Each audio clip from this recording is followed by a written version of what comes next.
Bueno, buenas tardes para toda la gente presente del otro lado de la pantalla.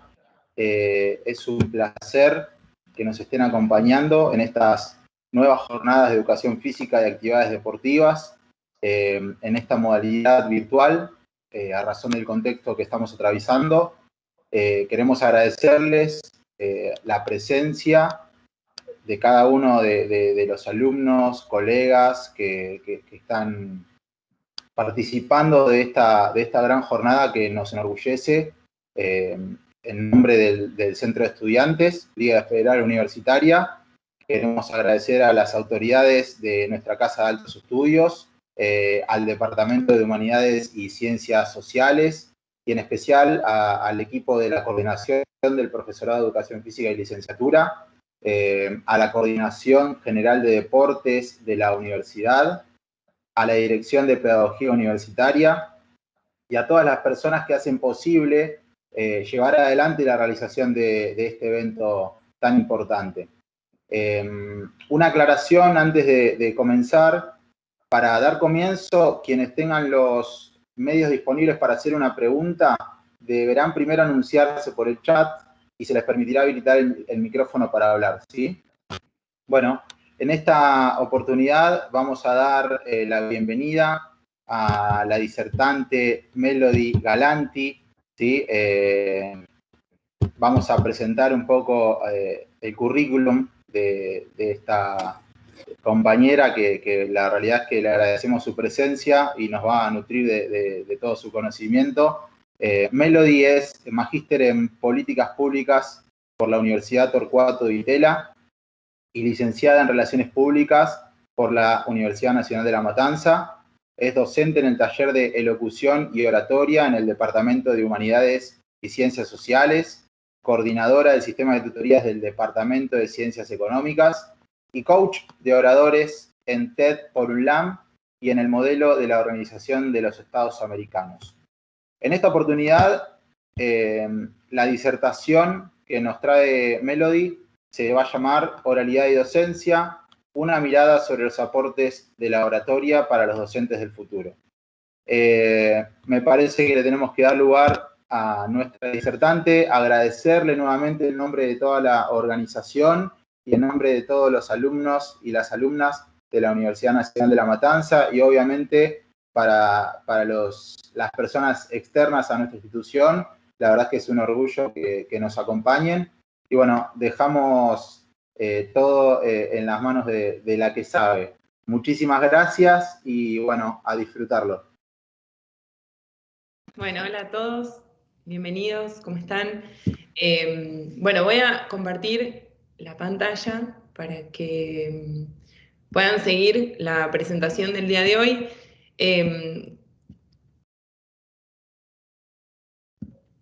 Bien, ahí se está subiendo, perfecto. Bueno, bienvenidos a todos, qué bueno que se hayan sumado a esta actividad. Espero que les pueda dejar algunas herramientas y tips de lo que es la oratoria para que puedan aplicar en su desarrollo profesional.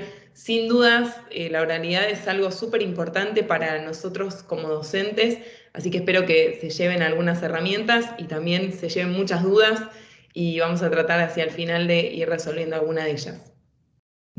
Bueno, empezamos con qué vamos a hablar en el día de hoy. Vamos a hablar obviamente sobre la oratoria, sobre las trilogías tanto de la comunicación como de la oratoria. Vamos a hablar un poco de la voz, el uso de la voz, el lenguaje corporal, la importancia que tiene también nuestra transmisión a través de la corporeidad en una clase. Vamos a hablar sobre algunos ejercicios que podemos hacer para mejorar ese uso de la voz.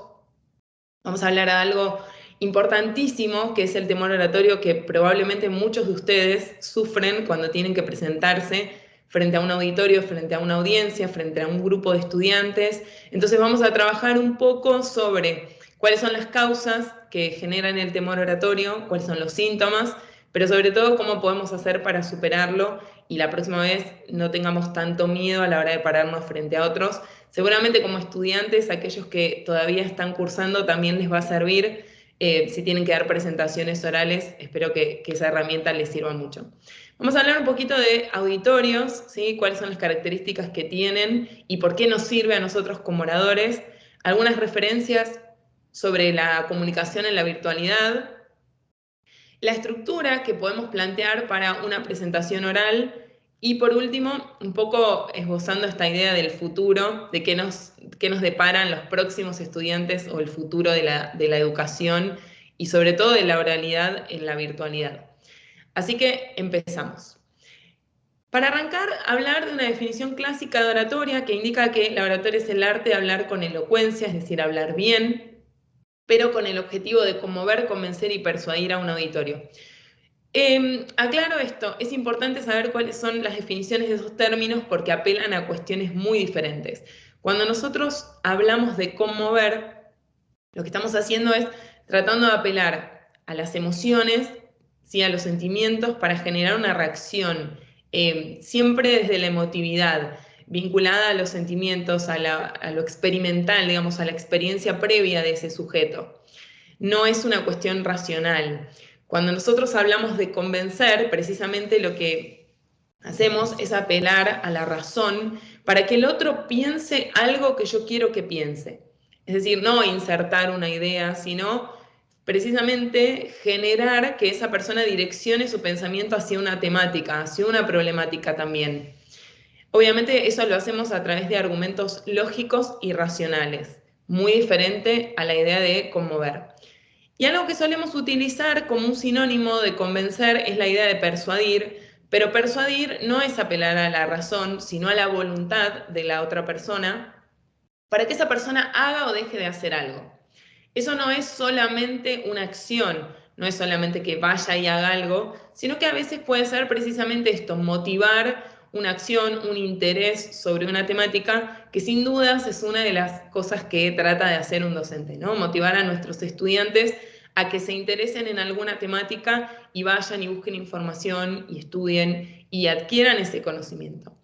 Sin dudas, no podemos evitar referenciar que la oralidad, de alguna manera, o la oratoria, es un mensaje que se prepara para exponer de forma oral, ¿sí? Frente a una audiencia.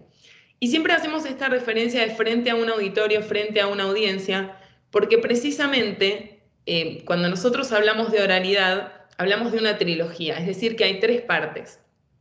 Como nosotros somos los oradores en general, solemos poner mucho foco en eso y olvidarnos que hay otras partes. En una trilogía, las 3 partes son igual de importantes y si una no existe, no existe esa trilogía. Por lo tanto, digo, si hay un orador y hay un auditorio, hay un grupo de personas que lo van a escuchar, pero no hay un mensaje, no hay una trilogía de la oralidad. Hay una gran similitud entre esa trilogía de la oratoria que observó Aristóteles hace más de 2000 años y la trilogía actual que nosotros tenemos sobre la comunicación, en la cual hay un emisor, un receptor y por supuesto un mensaje. Obviamente que a esa trilogía de la comunicación a lo largo de los años las teorías de la comunicación le han ido aportando muchísima información, como puede ser el ruido, digo, las problemáticas en la comunicación, en el código, en entenderse con el otro, el feedback, ¿no? o la retroalimentación de alguna manera, son las respuestas, los estímulos que recibimos por parte de aquellos que nos están escuchando. Hoy por hoy, digo, qué difícil esta idea de la retroalimentación o ese feedback por parte de nuestros estudiantes si no los vemos. A mí me encantaría en este momento ver las caras de todos ustedes para también poder ir guiándonos si el otro está entendiendo, no está entendiendo. Nos brinda muchísima información y hoy en la virtualidad, por supuesto que es muy difícil, pero no me voy a adelantar y vamos a hablar un poquito más adelante sobre eso. Empezar con la idea de la voz. Sin dudas, para un docente la voz es fundamental porque es nuestra herramienta de trabajo número 1. Entonces me gustaría que se lleven algunas ideas sobre cuáles son las cualidades que puede tener la voz y cómo podemos hacer para mejorar quizás el uso de nuestra voz. Si hablamos del tono, podemos hablar de un tono más grave, más profundo de voz, o podemos hablar de un tono como más agudo. Sin dudas, el tono de la voz genera en las personas que nos están escuchando mayores ganas de escuchar, ¿sí? Porque ¿Vieron cuando ustedes escuchan, por ejemplo, a una persona y dicen qué voz de locutor que tiene? Esa voz impostada, esa voz clara, esa voz firme. Bueno, la realidad es que hay ciertos tonos de voz que invitan al auditorio a querer escucharlo porque son más placenteras, porque generan más estímulo. Y hay otros tonos de voz que quizás, sobre todo los tonos muy agudos, en general suelen generar como un cierto rechazo. Entonces está bueno jugar con estos diferentes tonos de voz para que cuando nosotros tengamos que dar una clase, por ejemplo, sepamos cuál es el tono de voz que a nosotros nos queda cómodo, pero que también es agradable a los otros. El volumen de voz, sin dudas, es una gran característica, sobre todo porque cuando nosotros damos clases, y sobre todo en contextos donde tenemos que adaptarnos, no es lo mismo estar frente a una computadora que toma a través de un micrófono nuestra voz, que estar en un aula, que estar en un patio dando una clase, ¿sí? Donde el sonido se pierde mucho más, entonces tenemos que elevar mucho el tono de voz para que todos puedan escucharnos. Hay que tener mucho cuidado con ese forzar la voz muchas veces que tenemos, donde casi gritamos para que todos nos escuchen, porque en el largo plazo eso puede traer muchos problemas, sobre todo en nuestras cuerdas vocales. Una gran problemática que enfrentan los docentes generalmente es el tema de los nódulos en las cuerdas vocales, y eso precisamente se da cuando nosotros hacemos un extra esfuerzo, cuando forzamos demasiado nuestra voz para utilizar un volumen alto. Entonces hay que hacer ejercicios que vamos a ver a continuación, pero está bueno tenerlo presente. Sobre todo, los tonos bajos, el volumen bajo de voz, está asociado generalmente a la timidez. Digo, si yo de repente les empiezo a hablar despacito y casi que me meto para adentro, de alguna manera lo que estoy transmitiendo es que no tengo seguridad. Entonces, vean cómo estas cualidades de la voz juegan también en la percepción que tienen nuestras audiencias, nuestros alumnos de nosotros. El ritmo es obviamente la forma o la velocidad a la que nosotros hablamos. Obviamente puedo tener un ritmo rápido en el que hablo y no hago ninguna pausa. Puede haber un ritmo obviamente intermedio y uno lento. A veces el tono lento también puede aburrir, entonces hay que encontrar digamos, el ritmo adecuado para lo que nosotros queremos transmitir. Mucho cuidado con esto de hablar rápido, que obviamente es un autorreflejo de los seres humanos, porque estamos muy acostumbrados a la conversación con nuestros amigos, con nuestra familia, con gente conocida, donde quizás nos juntamos y estamos intercambiando mucha información todo el tiempo y solemos traer esa misma estructura al momento de dar una clase. El problema es que cuando nosotros damos una clase, necesitamos que los que nos están escuchando tengan el tiempo suficiente para entender aquello que les estamos diciendo. Entonces, hay que buscar un ritmo adecuado para el momento de dar una clase. Si hablamos de entonación, vinculado un poco a esta idea previa, es la situación en la cual nosotros usamos un tono de voz monótono todo el tiempo, usamos el mismo ritmo, la misma voz, la misma entonación, y eso hace, como les decía antes, que se vuelva muy aburrido. En cambio, si yo hago variaciones en el uso de la voz, utilizo tonos más graves y quizás tonos más agudos, ese cambio en la voz también indica los inicios y los finales de las oraciones. Generalmente las oraciones comienzan en un tono más agudo, es decir, más arriba, y decae hacia el final. ¿Por qué? Porque eso le da la pauta a aquellos quienes nos están escuchando que mi oración terminó, es decir, que no sigue la información. Todos estos detalles pueden parecer muy simples y quizás no les prestamos la suficiente atención, pero lamentablemente es la forma en que nosotros nos comunicamos con los otros, y esos pequeños detalles hacen que nuestro mensaje llegue de una forma más potente, más convincente y sobre todo más entendible, que sin dudas son cualidades que como docentes queremos que sucedan. Por último, el timbre de voz hace referencia a cómo utilizamos nuestra caja de resonancia. Obviamente que cada uno de nosotros tenemos un timbre de voz que es casi como una huella digital, es particular de cada uno. El tema está en si nosotros podemos saber aprovecharlo y utilizar cada uno de los elementos que componen nuestra caja de resonancia para que esa voz sea comprensible. Si yo empiezo a hablar con la boca bastante cerrada, es probable que ustedes no entiendan lo que yo les estoy diciendo o que se pierdan porque algunos sonidos no suenen de la forma correcta. Entonces, es preferible siempre tener nuestra caja de resonancia en una posición abierta, es decir, que nuestra verbalización siempre esté tendiendo a mover mucho más nuestra boca. Sé que parece exagerado y no pretendo que hablen sobre gesticulando todo el tiempo, pero sí hagamos ejercicios que mejoren esa apertura para que el mensaje se entienda mucho más fácil. Pequeños ejercicios para llevarnos, para que practiquen y para que los puedan utilizar. Puedo utilizar esta frase para cada uno de esos ejercicios. Si nosotros hablamos rápido y queremos bajar el ritmo, un buen ejercicio es ir en contra de ese autorreflejo en el cual leemos la oración tal cual está. Entonces, un buen ejercicio es probar haciendo oraciones de forma inversa. Es decir, están, como, días, buenos, hola. Esto hace que nosotros cortemos ese autorreflejo y probablemente cuando volvamos a leer la oración hayamos disminuido muchísimo la velocidad a la que la leemos. Hay ejercicios para jugar, por ejemplo, con las entonaciones. No es lo mismo que yo diga, hola, buenos días, ¿cómo están? A que diga, hola, buenos días, ¿cómo están? Digo, en la escritura nosotros tenemos elementos que son parte de nuestro código comunicacional, donde, por ejemplo, tenemos signos de pregunta, que eso indica que estamos haciendo una pregunta.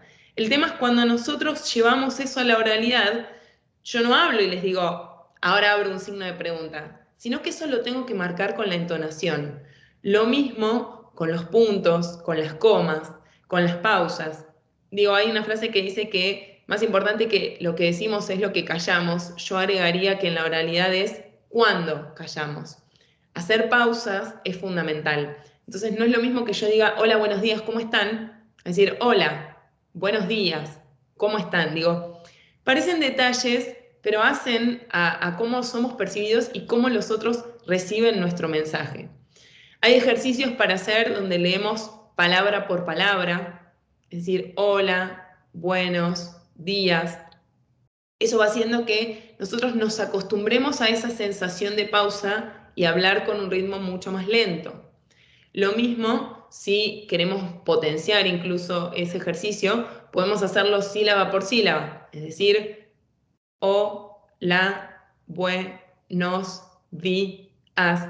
Sé que les parece gracioso y que probablemente en este momento deben estar diciendo qué está haciendo, pero yo les aseguro que si todos los días agarrarían un texto, cualquiera, una noticia, y empiezan a hacer estos ejercicios, van a mejorar muchísimo el uso de su voz y sobre todo van a poder proyectar muchísimo más la voz. Y eso es fundamental precisamente para lo que les decía antes, que es evitar lesiones en nuestras cuerdas vocales.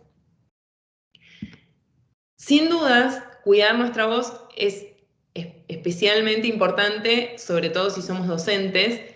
Por supuesto que el buen descanso hace que la voz esté mucho más relajada, nuestras cuerdas vocales también. La hidratación, el manejar el contexto en el que estamos, digamos, ahí tienen como un megáfono.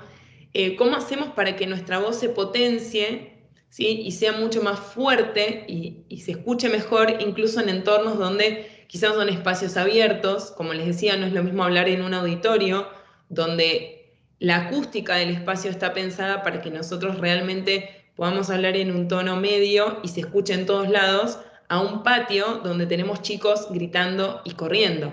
Digo, no es lo mismo el uso de la voz. Entonces, en ese punto, nuestro siguiente icono nos marca la clave, los ejercicios. No voy a decirle a ustedes, futuros y algunos ya profesores de educación física, la importancia de calentar nuestros músculos antes de hacer ejercicio. Digo, a nadie se le ocurriría ir a correr una maratón sin haber hecho un precalentamiento. ¿Por qué hacemos eso con nuestra voz? ¿Por qué cuando vamos a dar una clase, por qué cuando vamos a dar una presentación, no hacemos ejercicios previos? No hacemos ejercicios para calentar la voz, para relajar nuestras cuerdas vocales. Bueno, sin dudas, esto hace que nuestra voz no se proyecte de la mejor manera y que la forcemos. Entonces los invito a que cuando tengan que dar una presentación, hagan ejercicios de relajación y hagan ejercicios de calentamiento de las cuerdas vocales. Si hay ejercicios para estirar, ¿sí?, nuestros músculos, que eso hace que tengamos una mejor modulación. No voy a darles todos los ejercicios en esta clase, pero sí me interesa que lo tengan presente para que puedan buscar, digo, en YouTube hay un montón de tutoriales sobre cómo hacer calentamiento de la voz y sobre todo ejercitar nuestros músculos de nuestra caja de resonancia, porque eso le va a dar mejor calidad a la voz. Bien, algo absolutamente importante también es el uso del lenguaje corporal. Piensen que los seres humanos, antes de tener un código comunicacional y un lenguaje, nos comunicábamos a través de gestos, ¿sí?, de movimientos. Eso hace que nuestro cuerpo, ancestralmente, tenga muy referida la idea de la corporeidad. Es decir, que muchas veces, incluso decimos algo con la voz, pero con nuestro cuerpo estamos diciendo otra cosa.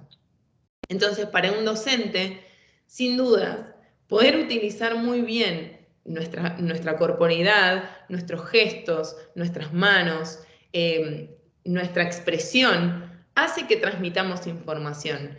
Incluso en el momento en que yo me paro frente a un grupo de estudiantes, antes de que yo diga una palabra, ese grupo de estudiantes ya tiene un prejuicio, ya tiene un estereotipo, ya genera un preconcepto, una idea sobre quién soy yo, sobre mis capacidades, que probablemente eso se pueda refutar o confirmar a partir de mi desempeño como docente, pero piensen que la corporeidad tiene mucha impronta. No es lo mismo que yo me pare con confianza, con seguridad frente a un grupo de estudiantes a que venga casi pidiendo permiso si puedo enseñarles algo.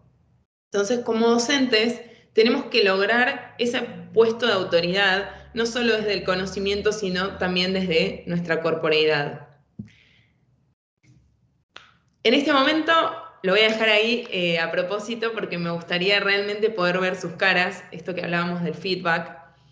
Me gustaría ver qué es lo que les está pasando, si alguno se anima y me quiere poner en el chat por lo menos qué sienten cuando ven esta imagen, qué es lo que les pasa, les gusta, les genera ansiedad, les genera miedo, tienen ganas de salir corriendo, apagar la computadora, están diciendo ¿para qué me anoté en esta charla? ¿Qué tiene que ver esta araña con lo que vinimos a hablar?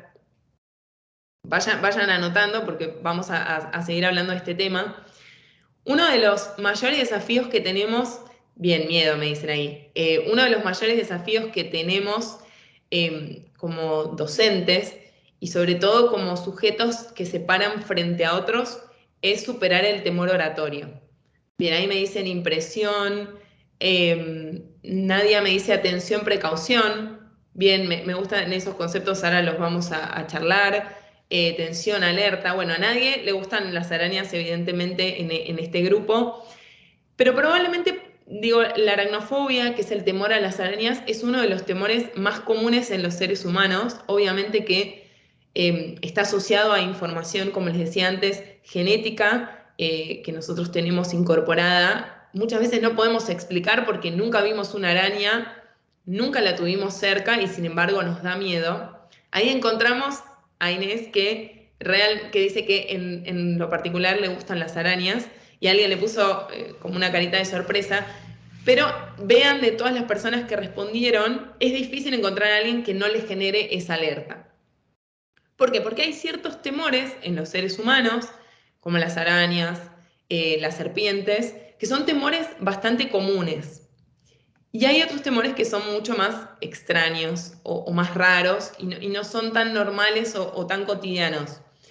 Esta señora, por ejemplo, me gustaría también saber qué opinan sobre esta imagen. Les cambié la araña para que no sufran más. Esta imagen, digo, la señora está ahí disfrutando absolutamente de estar sentada y relajada en esa silla en las alturas. Y probablemente muchos de ustedes piensen que es una locura absoluta lo que está haciendo, porque sin dudas el miedo a las alturas también es un miedo muy común entre los individuos. Hay algunos que no sufrimos ese miedo. En lo particular, digo ahí, Luciano me dice que no tiene miedo a la altura, yo en particular tampoco, pero es un miedo muy común y genera en realidad ansiedad. Bueno, ahí me están diciendo muchos términos que me encantan porque es precisamente lo que vamos a charlar ahora. Ignacio me dice adrenalina. Bien, gracias por cambiar la imagen. Bien, me gusta que hayan traído la idea de la adrenalina porque la vamos a charlar un poquito más adelante porque está muy vinculada con esta idea del temor. Probablemente cuando nosotros pensamos en un grupo de estudiantes, en tener que dar una clase o pensamos en dar una presentación, lo que nos sucede o la imagen que viene a nuestras mentes es esta, ¿no? Que son como un grupo de monstruos horribles que nos van a comer, con esos ojos gigantes que nos miran, nos analizan. Y un poco lo que se refleja a nivel metáfora en nuestra mente es eso. Pero ¿por qué nos pasa eso? Digo, ¿por qué sentimos ese temor? ¿Nos pasa solo a algunos? ¿Nos pasa a todos? Bueno, vamos a charlar un poco sobre esta idea, ¿no? Cuando nosotros nos paramos frente a una audiencia, lo que sucede en nuestro cuerpo es que se detona, se activa, ¿sí?, un mecanismo de defensa que todos los seres humanos tenemos. Cuando nosotros percibimos a través de nuestros sentidos algún estímulo externo, negativo, adverso, que nos genera una alerta, un poco lo que decían ahí los compañeros en el chat, que nos genera tensión y nos dice, ojo, peligro, acá puede haber un problema, se detona en el cuerpo un mecanismo de defensa. Ese mecanismo de defensa lo que hace es que nuestro sistema límbico procesa ese estímulo externo y lo que hace es enviar la información a nuestras glándulas suprarrenales que se ubican por encima de los riñones y esas glándulas segregan una hormona que se llama adrenalina. Ahí muchos referían a la idea de me genera adrenalina. Bueno, precisamente porque en nuestro cuerpo la reacción fisiológica es que segregamos esa hormona. Y esa hormona tiene varias consecuencias en el cuerpo. Una de ellas es que aumentan los latidos del corazón, porque lo que intenta hacer la adrenalina es darle mayor fuerza a nuestro cuerpo para dos circunstancias. Lo que hace es dilatar nuestros bronquios, eso hace que nuestra respiración sea más acelerada, se disminuyen las contracciones estomacales y en general todas las funciones que no son vitales en el cuerpo. Y eso se produce con dos intenciones, o correr o pelear.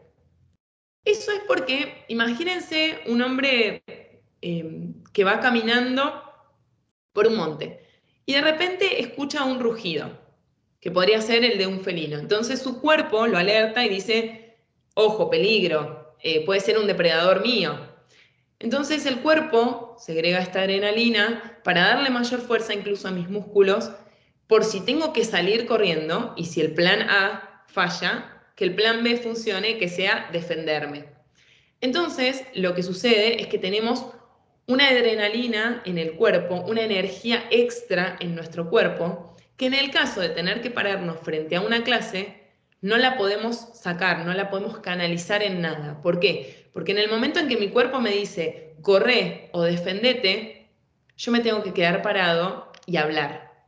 Y tengo que enfrentar a ese felino que tengo parado enfrente, a esos monstruos que me están mirando, analizando, y no puedo correr. Entonces nuestro cuerpo se empieza a generar ansiedad, ¿sí? Nos empezamos a sentir angustiados y eso se remite a que cuando vemos al auditorio, cuando vemos a nuestra audiencia, cuando vemos a nuestros estudiantes, sentimos que nos están analizando, que vamos a hacer el ridículo, que nos vamos a equivocar, nos vamos a trabar, que vamos a hacerlo mal, que no vamos a estar a la altura de las expectativas que ellos tienen sobre nosotros.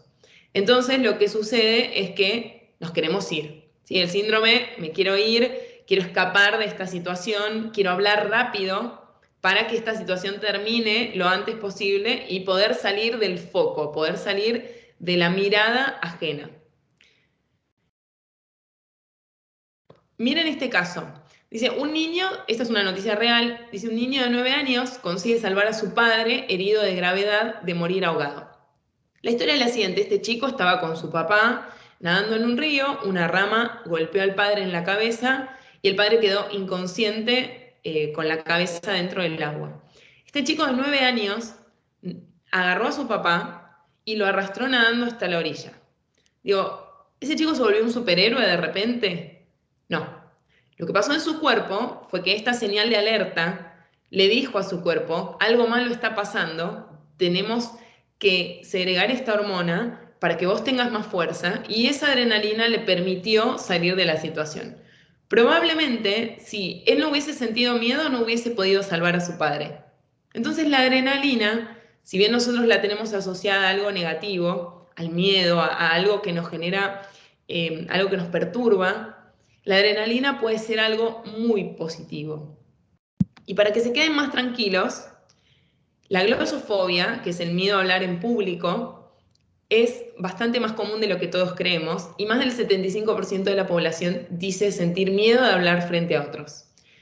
Esto es muy interesante porque en general solemos pensar que el temor oratorio nos pasa solo a nosotros y que el miedo a exponernos es algo que no experimentan otras personas, sino que solamente lo experimentamos nosotros. Pero acá vamos a hablar sobre las soluciones y no sobre los problemas. Hasta acá un poco la idea es traerlos a algo muy común. Probablemente si yo les pudiera preguntar, muchos de ustedes sienten ese miedo, esa sensación de adrenalina cuando tienen que hablar frente a otros. Y esto tiene una explicación muy simple, que es que los seres humanos no nacemos hablando. Los seres humanos nacemos con la potencialidad de hablar, y si no somos estimulados para hacerlo, no desarrollamos un lenguaje. Por lo tanto, si no nacemos hablando, ¿por qué podríamos suponer que hablar en público debería ser algo natural? Bueno, como hablo, debería poder hablar en público. No, es una falacia eso. O sea, para poder hablar en público hay que entrenarse, hay que tener estímulos, hay que tener técnicas para poder hacerlo. Entonces, la idea es que por lo menos de esta clase se lleven algunas ideas para poder superarlo. Ahí les pongo en diferentes niveles cuáles son los síntomas que se pueden dar. Me gustaría que después me comenten, incluso ahí en el chat, si, con algo, si les suceden algunos de estos síntomas. Digo, piensen en un examen oral, piensen en la presentación de un trabajo, aquellos que son estudiantes, si alguno tuvo la experiencia de tener que ir a hacer una práctica docente, o si alguno da clases, si alguna vez sintieron alguno de estos síntomas. Digo, a nivel conductual, desde el tartamudeo, querer escapar de la situación, hablar muy rápido. Esto es algo que refieren mucho los estudiantes. Desde el nivel cognitivo, digo, esta idea de me va a fallar la memoria, me voy a equivocar, voy a hacer el ridículo, me voy a quedar en blanco. Vieron que hay un sueño muy recurrente, sobre todo en los chicos, que es esta idea de llegar al colegio y estar en pijama, ¿no? Como hacer el ridículo frente a la mirada de los otros. Bueno, imagínense si yo los paro frente a otros y ustedes tienen que supuestamente superar las expectativas que los otros están esperando. Bueno, imagínense la presión que le ponemos a nuestro cuerpo y a nuestra mente en ese momento. A mí me dicen, hablo rápido, no tengo pausas y me agito. Bueno, ese es un ciclo muy común, que es casi como un círculo vicioso porque una cosa retroalimenta a la otra. Imagínense que como tenemos esta adrenalina en el cuerpo, nuestro ritmo cardíaco se acelera, por lo tanto la respiración también para oxigenar más rápido a nuestra sangre. Y nosotros hablamos rápido, lo que sucede es que en un momento nos quedamos sin aire. Y precisamente si nosotros no queremos, como habíamos mencionado anteriormente, dañar nuestras cuerdas vocales y hacer un buen uso de nuestra voz, lo que tenemos que hacer es mantener nuestro caudal de voz, porque si nuestro caudal de aire, porque si tenemos un buen caudal de aire y lo manejamos de forma correcta, podemos proyectar mejor la voz sin tener que hacer un esfuerzo. Entonces vean cómo todo está vinculado, y el hecho de poder estar tranquilos y relajados a la hora de pararnos frente a los otros es vital, no solo para no sentir miedo, no solo para transmitir bien nuestro mensaje, sino incluso para que tengamos una mejor salud de nuestras cuerdas vocales. Bueno, ahí varios me están diciendo, el hablar rápido creo que es uno de los síntomas más fuertes o más comunes. Temor al fracaso, sin dudas también, confundir ideas. Bueno, la autoexigencia está muy vinculada a, dentro de las instancias psíquicas de Freud, digo, cuando nosotros hablamos del super yo, es como esa voz de la conciencia que nos dice te vas a equivocar, lo que vos haces está mal, lo que hacen los otros es mejor. Digo, es un trabajo interno muy fuerte el que hay que hacer para entender que uno puede con esa situación, que nadie se murió por hablar en público, digo, entonces es poder sacar un poco la tensión en nosotros y también transferirla a esta trilogía. Yo les dije al principio que la oratoria es una trilogía y muchas veces ponemos el foco en nosotros. Entonces, si yo pongo el foco en mí, obviamente que empiezo a pensar en todo esto. Ahora, si yo me acuerdo que en realidad hay gente que me está escuchando y hay un mensaje que yo voy a transmitir, la carga, ese peso se distribuye en tres partes y no todo recae solamente en mí, ¿sí? Volumen bajo, esto es muy común también porque como tenemos miedo, vergüenza, digo, nos metemos para adentro. Las causas del temor oratorio precisamente son la vergüenza y la timidez. Es esa dificultad de relacionarnos con los otros, de ser objeto de la mirada del otro. Alguien ahí al pasar estaba leyendo que decía, a veces me cuesta enfocar la mirada frente a un grupo grande. Sin dudas, el mirar a los otros a los ojos es difícil. Hoy por hoy hay muchas teorías todavía no tan desarrolladas, pero sobre esto de la virtualidad, ¿no?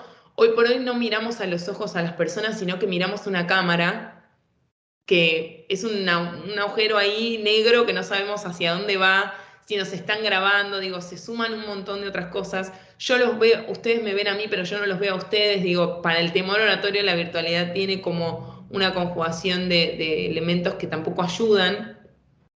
Pero sin dudas, cuando nosotros estamos frente a un auditorio, también hay digo auditorio como audiencia, ¿no? Siempre como el grupo al que le hablamos. Siempre hay un montón de ejercicios para hacer, como por ejemplo, esto tenganlo presente, digo, si tienen que dar una clase, si todos están sentados y yo estoy parado y yo los miro, por ejemplo, a esta altura, o sea, miro la frente de las personas, el resto percibe, por una cuestión de perspectiva, que yo los estoy mirando a los ojos, porque en realidad los ojos, la mirada del otro es una de las cosas que más nos intimida, ¿sí? Es sentirnos como, uy, me están observando, me van a conocer, van a saber mis pensamientos más profundos, van a saber lo que creo, quién soy. Digo, y nada de eso pasa, porque si uno lo piensa 5 minutos y se pone del otro lado de esa trilogía, se pone como auditorio, cuando uno ve a un orador, cuando uno ve a un profesor, no está analizando toda esa información. Agata se está tratando de entender lo que el otro está transmitiendo, tomar apuntes y no perderse o hacer el ejercicio que corresponde. Entonces, digo, bajar un poco esas ansiedades sobre lo que los otros esperan de nosotros, creo que también ayuda muchísimo en este sentido. Eh, a veces me doy cuenta que estoy gritando por temor a que no me escuchen. Bueno, expectativa de rechazo sin dudas. Son muchas las cosas que nos pueden pasar. Me encanta que las hayan traído. Vamos a ver si lo que les tengo a continuación los ayuda un poquito a mejorar esto, pero hay algo importante para reconciliarse con la idea del temor que muchas veces decimos, ah, bueno, es solo un miedo, ya está. Hay algo físico en el cuerpo, chicos, o sea, hay que entender que nuestro cuerpo reacciona físicamente y se dan cosas físicas, como por ejemplo ponerme colorado. Digo, me pongo rojo. Esto es algo que también mencionan un montón. O empiezo a transpirar, me transpiran las manos. Empezar a sentir calor en esta parte, en esta parte. Digo, para las mujeres o para las personas que solemos usar el pelo largo en general, te agarra como un calor. Digo, yo siempre digo que en invierno no hay nada mejor que dar un discurso porque entras en calor automáticamente porque tu cuerpo genera eso, precisamente esa fuerza para salir corriendo. Entonces, es inevitable que nos pase, pero está bueno primero saber qué es lo que nos pasa.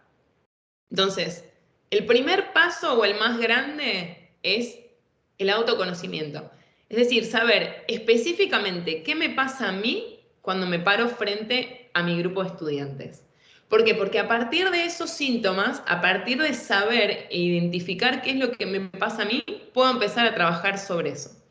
Porque si lo que me da miedo es la mirada del otro, puedo hacer este ejercicio de mirarlos por la frente, por ejemplo. Ahora, si hago silencios o me trabo, un buen ejercicio es hablar más pausado. Porque si yo hablo más pausado, si en algún momento yo hago un silencio, va a pasar más desapercibido a que si yo vengo a un ritmo en el que estoy hablando bastante más rápido y de repente silencio, ese silencio fatal al que todos le tememos de quedarnos en blanco. Tener siempre salvavidas, tener un tema, siempre podemos recurrir obviamente al, bueno, ¿de qué estábamos hablando o qué piensan de este tema? Digo, hay un montón de recursos que se pueden utilizar, pero lo principal es saber qué me pasa a mí. Sin dudas, entender que cuando nosotros nos paramos frente a un grupo, tenemos un rol de autoridad dado naturalmente por la situación misma, en la cual hay que pararse con muchísima humildad, con seguridad y también con empatía. Porque si nosotros nos paramos con esas características, probablemente del otro lado, si nosotros nos equivocamos o nos trabamos, sea percibido de otra forma. Digo, si una persona se para como yo me las sé todas, digo, el día que comete un error, nadie se lo va a perdonar. Ahora, si yo me paro desde un lugar humano en el cual me puedo equivocar, soy docente, pero puedo cometer errores, pero me puedo trabar, pero puedo olvidarme lo que estoy diciendo. Digo, del otro lado va a ser percibido de otra forma. Imagínense que ustedes están en el rol de estudiantes y un profesor de repente se traba. Digo, no les genera como hasta una empatía decir, uy, bueno, a mí me pasaría lo mismo. Digo, entonces le damos como una naturalidad a eso que sucede y está bueno poder reconciliarnos un poco con esa idea. En la oratoria se utilizan muchísimo las figuras retóricas. Una de ellas es la metáfora, ¿no? Ahí hay una metáfora de la deforestación, digo, los árboles consumidos como un pulmón, de alguna manera es una metáfora de esto.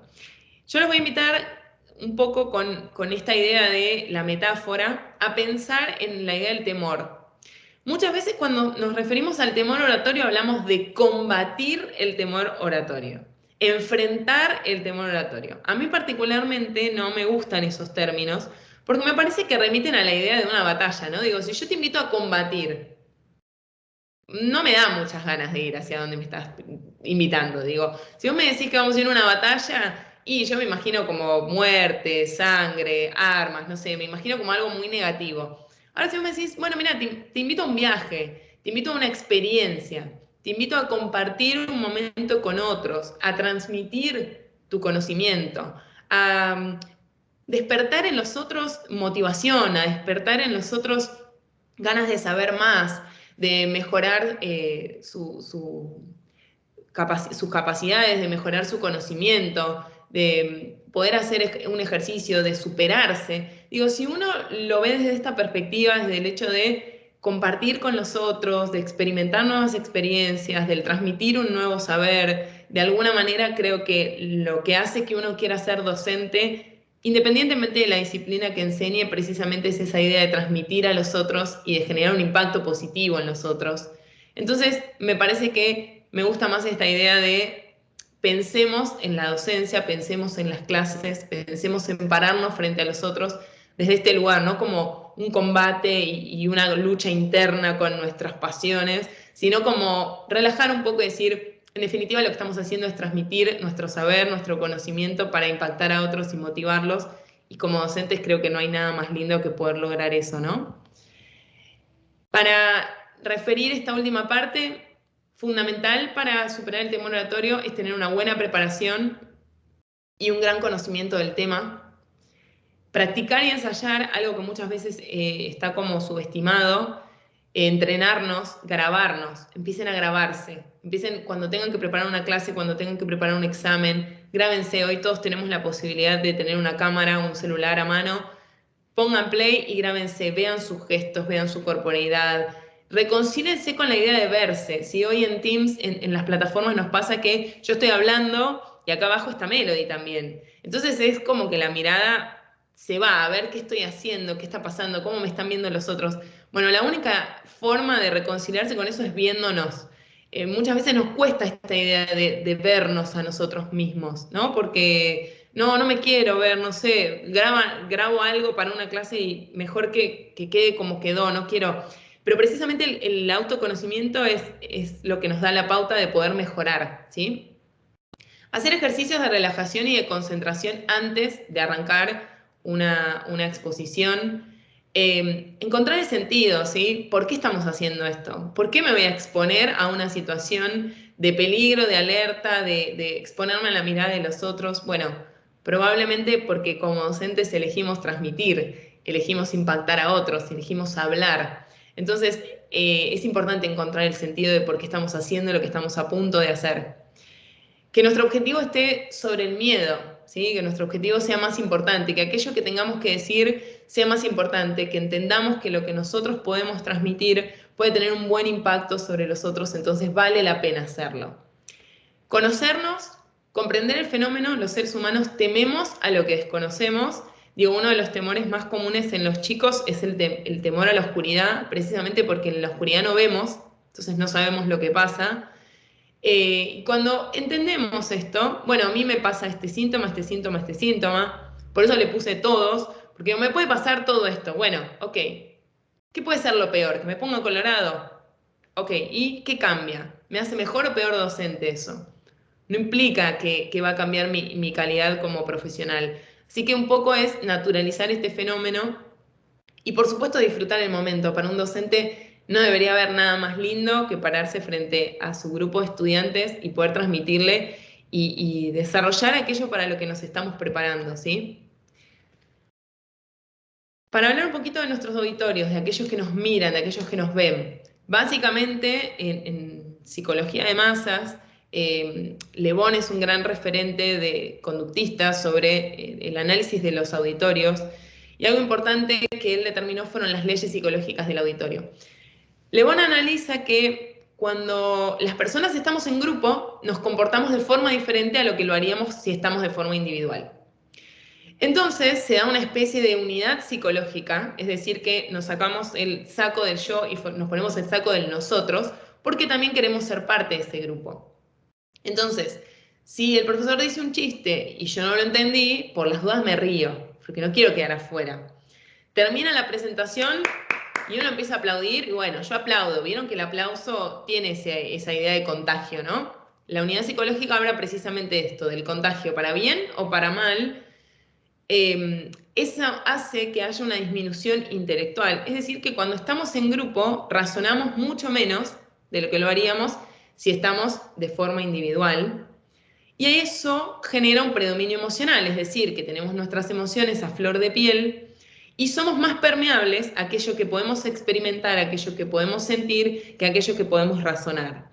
Entonces, como docentes, también tenemos que tener claro que aquello que nosotros le digamos a nuestro auditorio de forma racional, probablemente lo puedan procesar de una forma mucho más escueta que lo que pueden hacer a través de lo que experimenten o de lo que sientan. Es decir, de aquello que sea vivencial. Uno olvida lo que el otro le dijo, pero no olvida cómo lo hizo sentir, ¿no? Si una persona me hizo sentir mal, me hizo sentir de alguna manera negativa, probablemente sea muy difícil olvidar esa sensación. Entonces, como docentes también nos tenemos que poner a pensar cómo queremos que se sientan nuestros estudiantes cuando están cursando con nosotros. Si queremos que se sientan cómodos, que sea algo interesante venir a escucharme. Y una vez que logremos eso, esa sensación, lo otro va a llegar más fácil. Digo, poder transmitirles después un conocimiento es mucho más fácil si logramos primero empatizar con aquel que me está escuchando. Ahora el tema es qué pasa en la virtualidad, ¿no? Donde no estamos todos juntos, donde no está ese grupo, donde de alguna manera se rompe un poco esta unidad psicológica. Bueno, tenemos el chat para conversar, tenemos las reacciones, incluso estas nuevas visualizaciones donde estamos todos juntos. Digo, ¿por qué creen que todas las plataformas están tratando de, bueno, por más que cada uno esté en su casa, como muestra la imagen de la derecha abajo, ¿por qué esta imagen de galería donde nos vemos todos juntos? Porque necesitamos ser parte de un grupo, porque necesitamos sentirnos parte. Las reacciones del auditorio, digo, esto de los aplausos.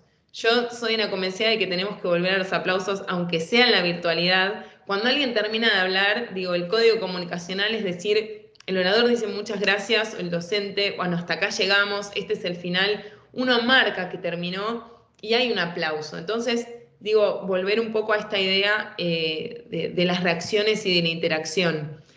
Obviamente tener cuidado con nuestros fondos, muchas veces los fondos distraen o generan prestar atención a aquello que está pasando atrás y no lo que la persona me está transmitiendo. La imagen de arriba de la derecha es de algo real. Digo, un periodista estaba dando una nota y de repente, súper serio y tranquilo, y entró su hija corriendo a los gritos a mostrarle un barco, un juguete, como si hubiese podido eliminar ese problema si, por ejemplo, tenía el fondo difuminado. También naturalizar un poco de que el día de hoy estamos dando clases o estamos cursando, digo, para aquellos que también lo están haciendo como alumnos, desde nuestras casas. Yo estoy abriendo las puertas de mi hogar a aquellos que me están escuchando. Por lo tanto, puede pasar que pase alguien caminando por atrás mío, o que haya un sonido, que alguien me llame, o que suene el teléfono. Digo, hay que naturalizar que la situación que estamos viviendo de virtualidad no es un aula donde se cierra la puerta y somos nosotros y nadie más. Es importante que en la virtualidad también nos adaptemos a esto, sobre todo como docentes, entendiendo que la virtualidad, si quieren, es una excepción el día de hoy, pero probablemente sea algo que perdure en el tiempo. Digo, hoy por hoy ya hay carreras, hay maestrías, hay doctorados que se pueden hacer en la virtualidad, y probablemente incluso superar esta situación vamos a tener que seguir trabajando en la virtualidad o dando charlas o en clases o en algo semipresencial. Entonces digo, está bueno empezar a adaptarnos a la virtualidad y buscar el cómo. Esa imagen de la derecha abajo donde se le ve la mitad de la cara, ¿cuántas veces nos pasa que no están en cuadro, digo, las personas a las que estamos viendo? La perspectiva, si tenemos la cámara abajo, la cámara arriba, siempre la cámara va a la altura de los ojos para que ustedes sientan que yo estoy ahí y les estoy hablando a ustedes.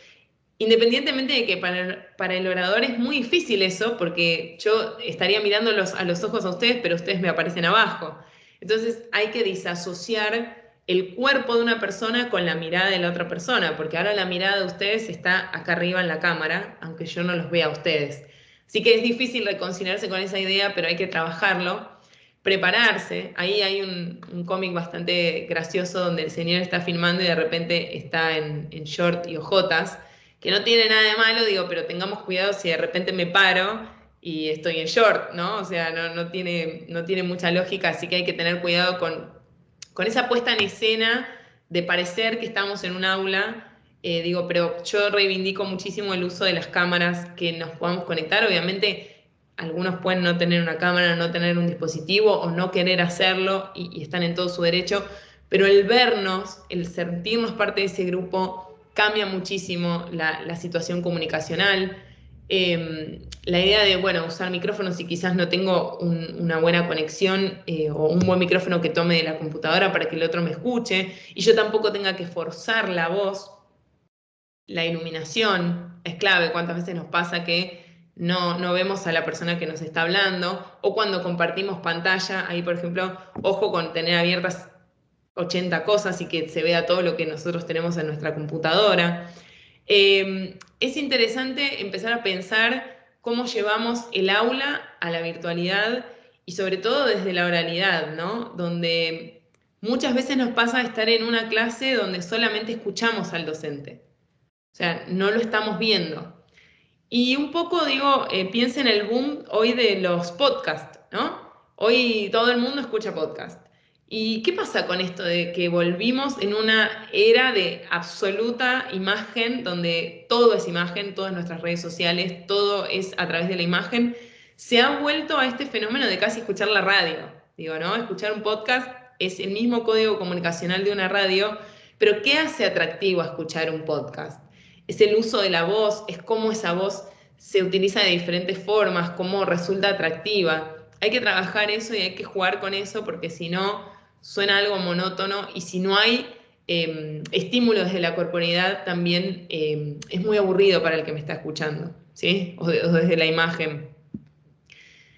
Para ir cerrando, una estructura básica de una presentación oral siempre tiene tres partes. En oratoria, el 3 es el número mágico, digo yo, las tres leyes psicológicas, las tres partes de una trilogía y las tres partes que tiene que tener una presentación oral. Una introducción, un desarrollo, una conclusión. Si quisiéramos resumirlo en preguntas para hacernos, para planificar cada una de esas partes, Incluso si yo tengo que dar una clase, ¿no?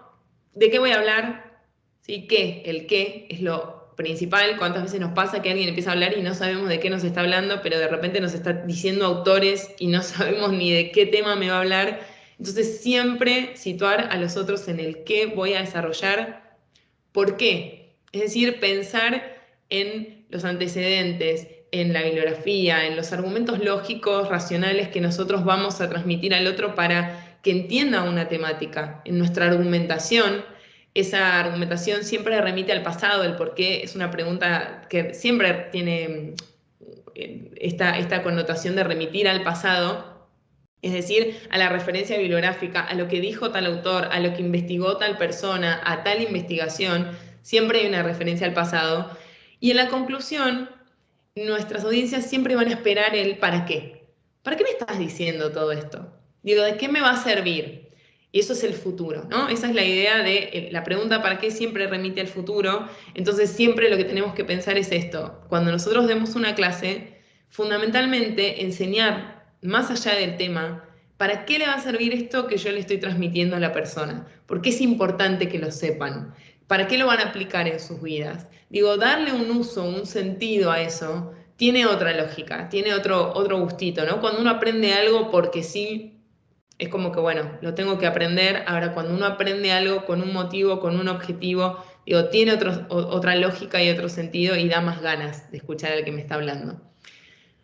Ahora sí, para casi cerrar la presentación, pensar un poco, esbozar qué nos pasa o qué nos va a pasar a los docentes del futuro. Es difícil hacer futurología, sobre todo en estos tiempos de incertidumbre absoluta, pero sí pensar en hoy los mensajes que reciben nuestros estudiantes son breves, son concretos, muy asociados a los tutoriales, digo, las comunicaciones de Twitch.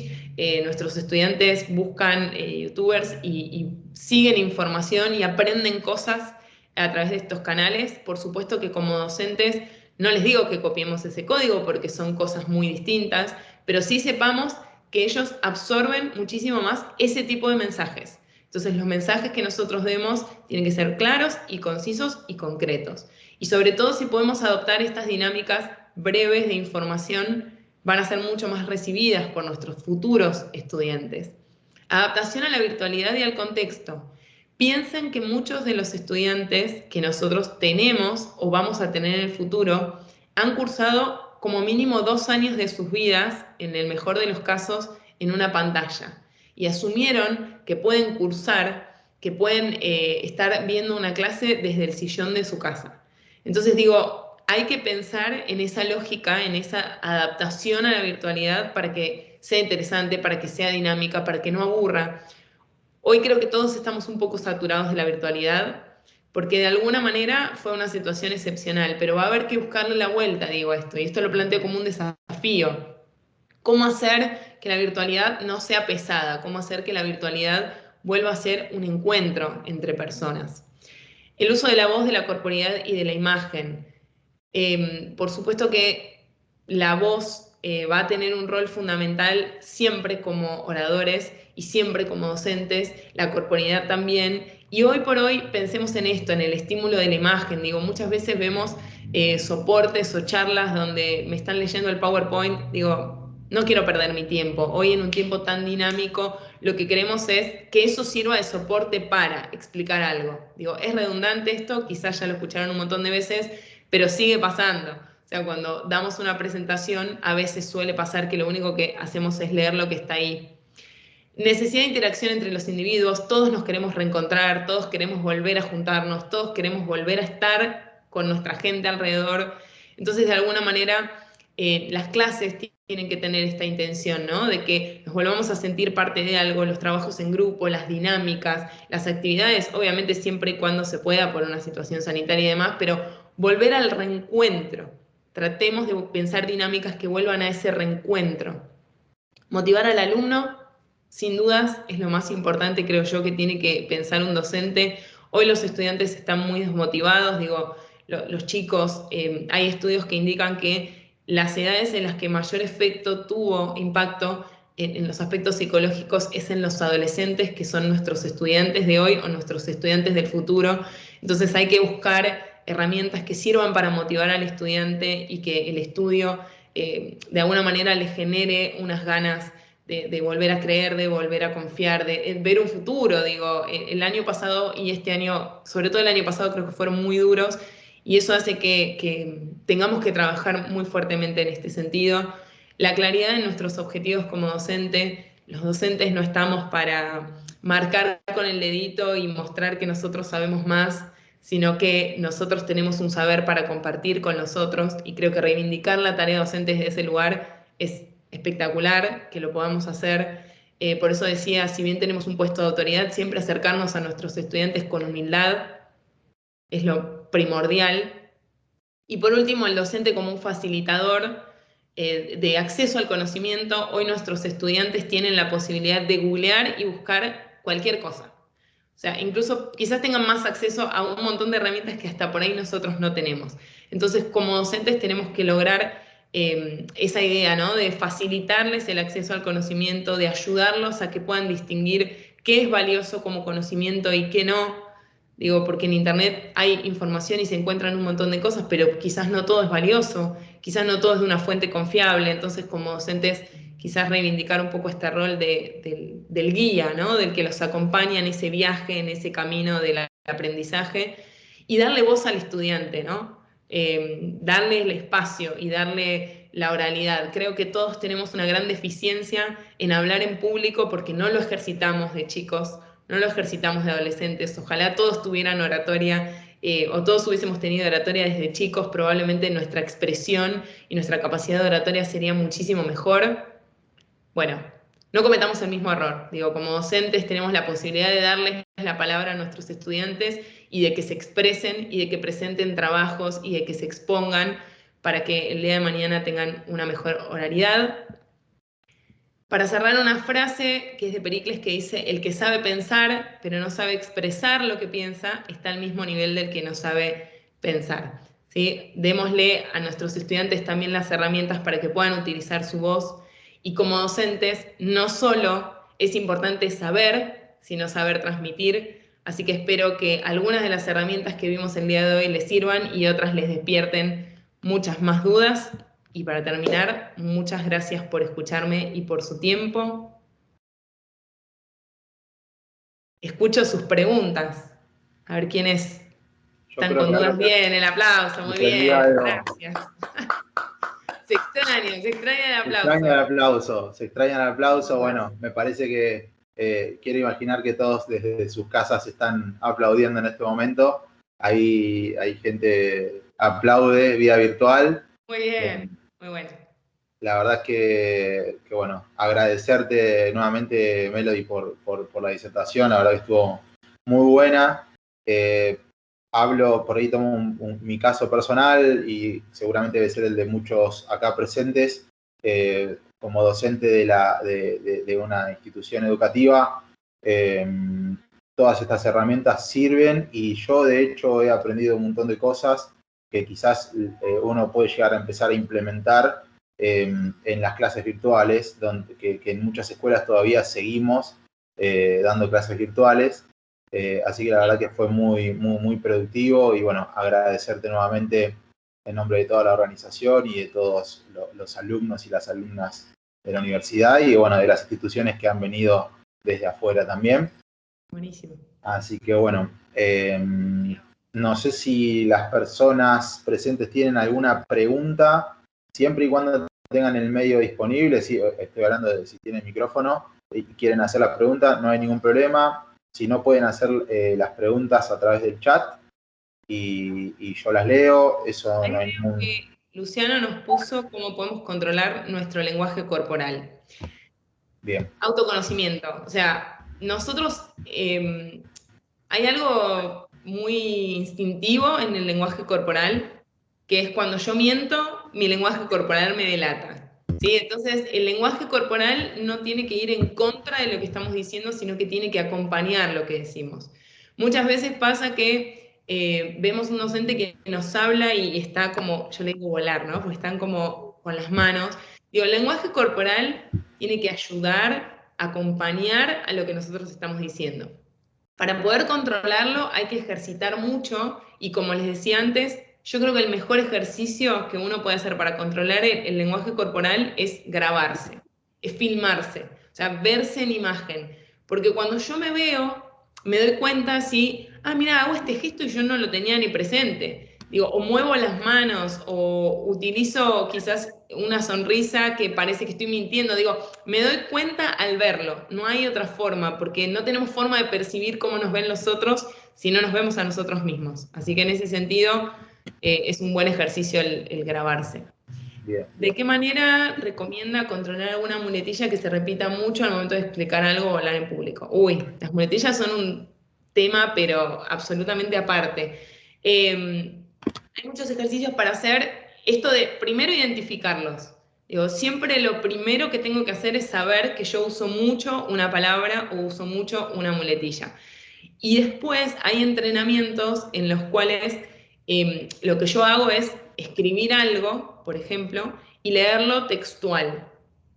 Y después lo leo suelto. Lo que va a pasar es que van a empezar a aparecer estas muletillas, seguramente.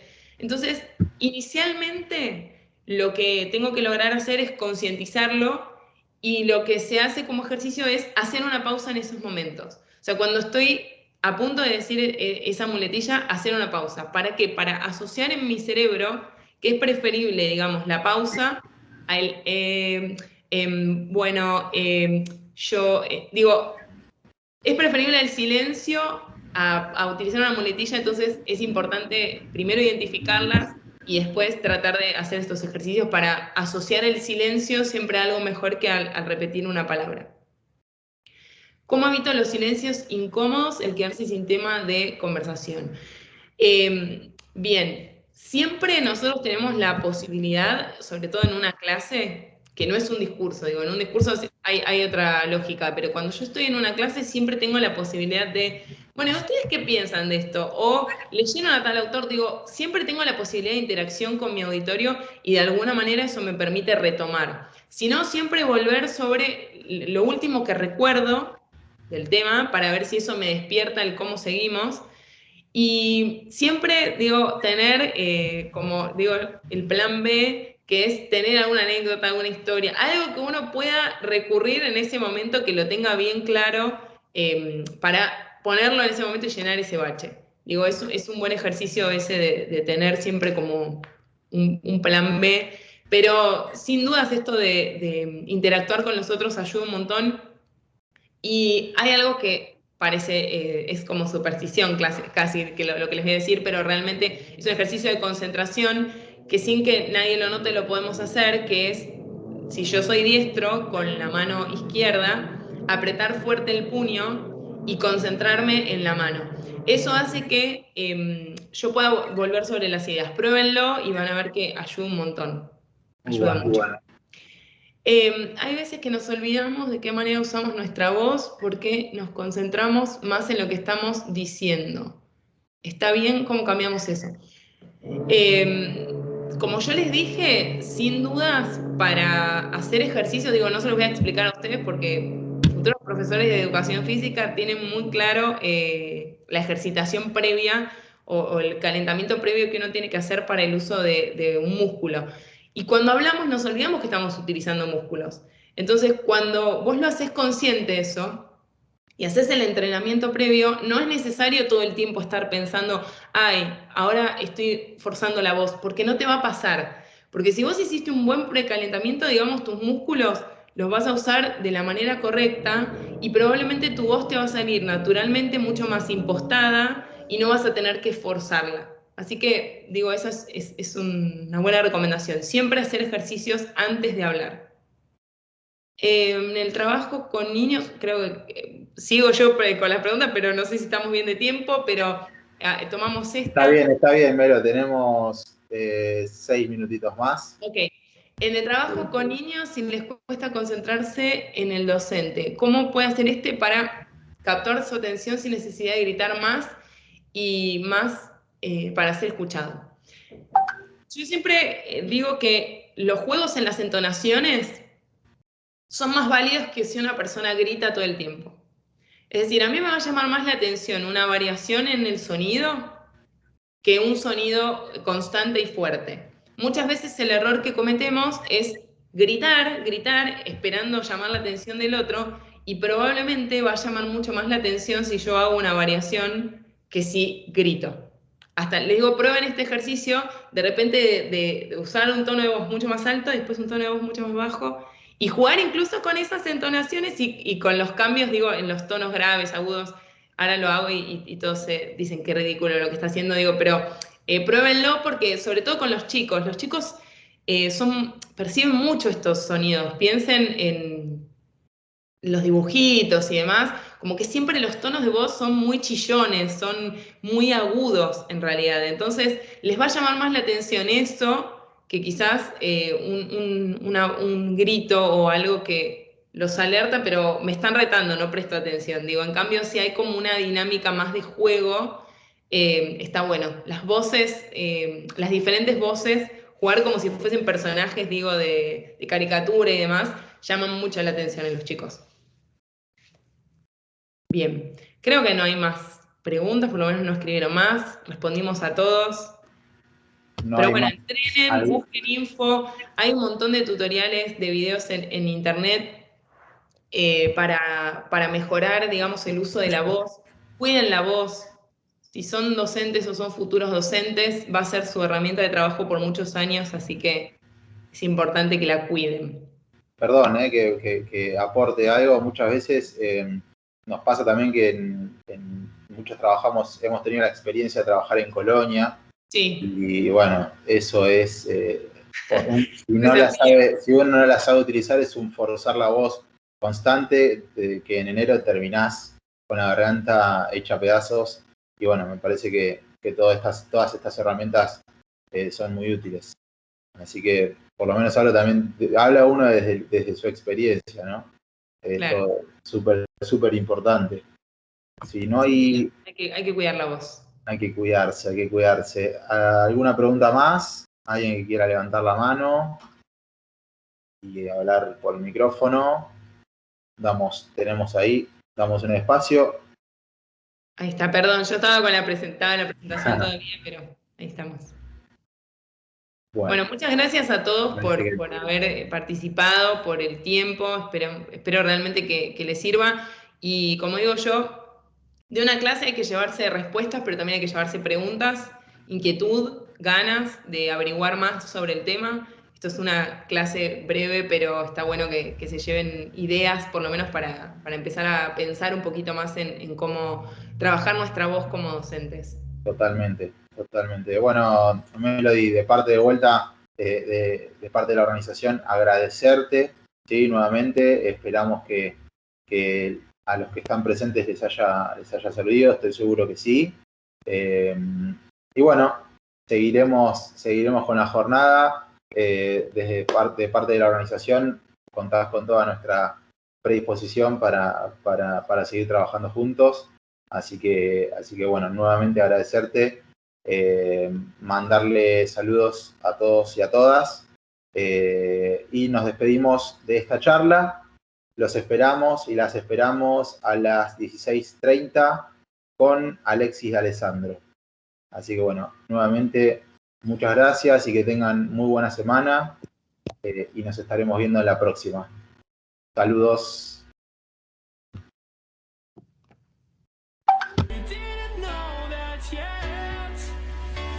So if you want something to hold on to, gotta find it first.